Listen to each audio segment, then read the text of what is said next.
2 Kings chapter 12. In the 7th year of Jehu, Joash began his kingly rule. He was king for 40 years in Jerusalem. His mother's name was Gazelle.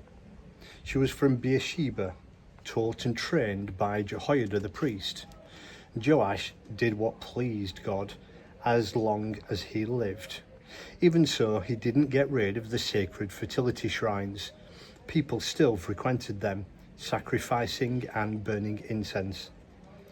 Joash instructed the priests, "Take the money that is brought into the temple of God for holy offerings, both mandatory offerings and freewill offerings, and keeping a careful accounting, use them to renovate the temple wherever it has fallen into disrepair." But by the 23rd year of Joash's rule, the priests hadn't done one thing. The temple was as dilapidated as ever. King Joash called Jehoiada the priest and the company of priests and said, "Why haven't you renovated this sorry-looking temple? You are forbidden to take any more money for temple repairs. From now on, hand over everything you get." The priests agreed not to take any more money or to be involved in the temple renovation. Then Jehoiada took a single chest and bored a hole in the lid and placed it to the right of the main entrance into the temple of God. All the offerings that were brought to the temple of God were placed in the chest by the priests who guarded the entrance. When they saw that a large sum of money had accumulated in the chest, the king's secretary and chief priests would empty the chest and count the offerings. They would give the money accounting for the managers and for the temple project. They in turn would pay the carpenters, construction workers, masons, stoneworkers and buyers of timber and quarried stone for the repair and renovation of the temple of God, any expenses connected with fixing up the temple.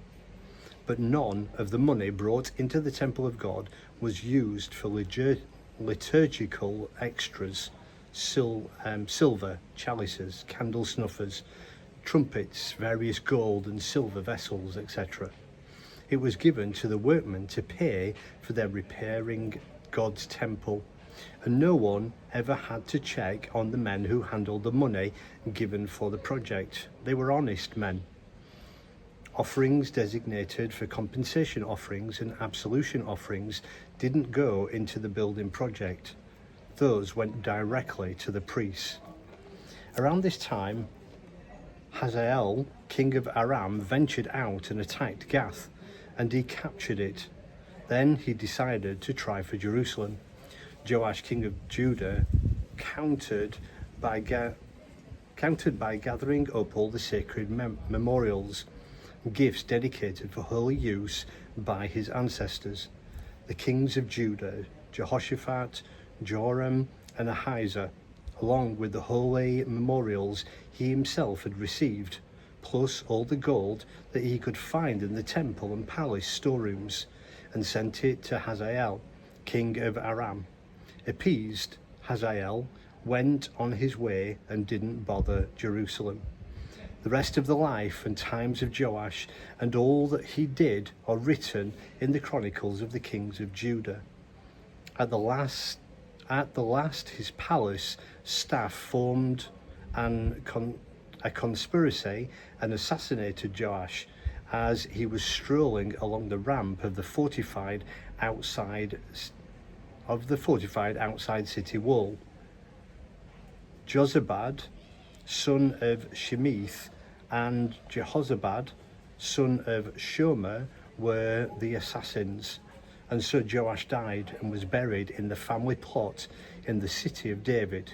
His son Ahaziah was king after him.